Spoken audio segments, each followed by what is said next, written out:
Olá, graça e paz. Essa é a 102ª semana da nossa jornada de leitura bíblica. Estamos na reta final e nessa semana lemos a carta aos Hebreus, finalizando a carta aos Hebreus, e lemos a carta a Tiago, a carta de Tiago, que é mais curtinha e conseguiremos terminar ainda nessa semana.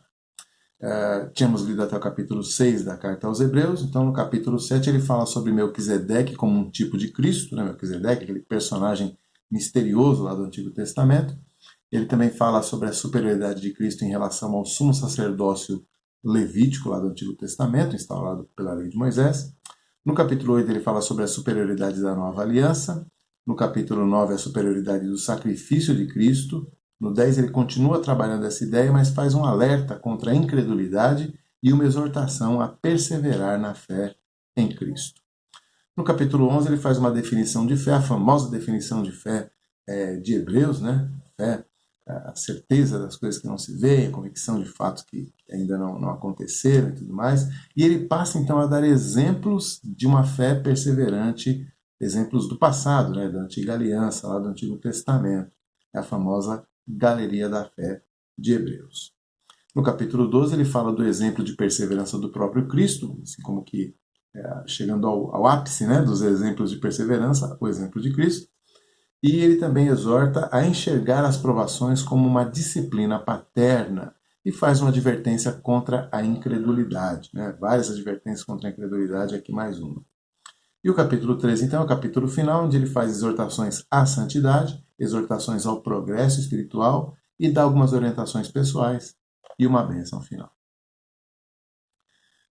Na carta de Tiago, nós temos uma saudação, uma exortação a suportar as aflições, e ele também fala da necessidade de praticar a palavra de Deus. Isso no capítulo 1. No capítulo 2 ele faz uma advertência contra a acepção de pessoas e fala que a fé sem ação, né, ou sem obras, como está na nossa tradução, a fé que não faz nada, né, a fé que não atua é morta, diz ele no capítulo 2.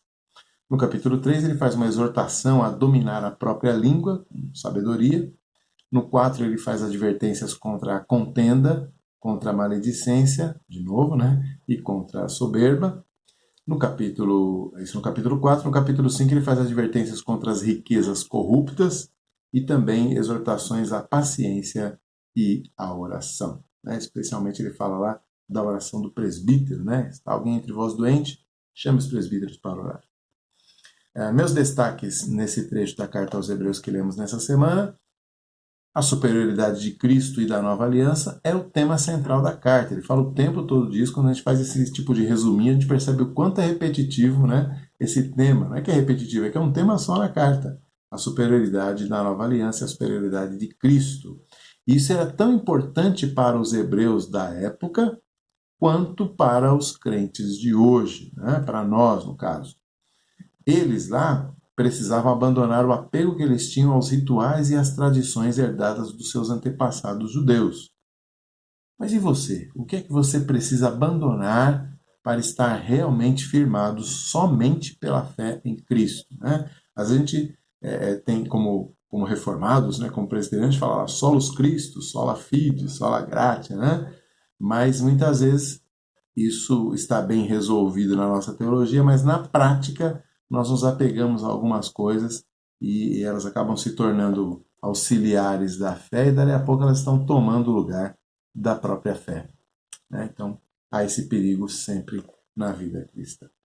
Os destaques de Tiago, em primeiro lugar, quem é Tiago? Né? Quem é esse que escreveu uma carta que entrou para o Novo Testamento? No Novo Testamento nós temos o apóstolo Tiago, que é filho de Alfeu, o apóstolo Tiago, que é filho de Zebedeu, irmão do apóstolo João. São os dois filhos de Zebedeu, né, os filhos do trovão.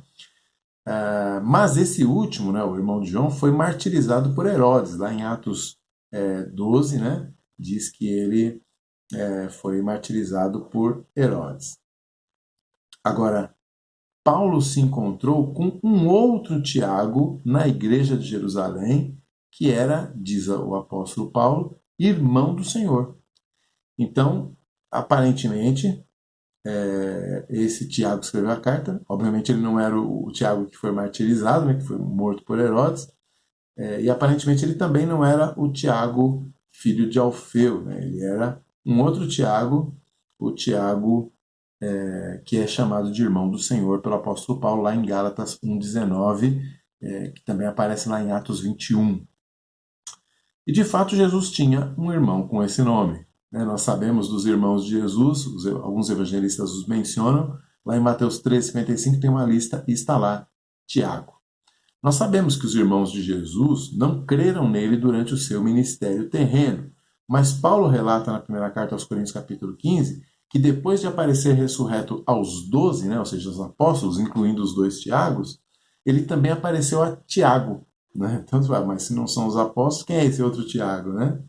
Então, o que nós podemos deduzir? Deduzir, não é certeza. Deduzir que pelo menos um dos irmãos de Jesus se converteu após a sua ressurreição e se tornou um líder cristão muito respeitado, considerado juntamente com Pedro e João um pilar da igreja de Jerusalém. É assim que Paulo se refere a ele lá em Gálatas 2,9. Então ele não é um dos apóstolos, ele possivelmente era um presbítero ali na igreja local, ou talvez o pastor ali da igreja local de Jerusalém.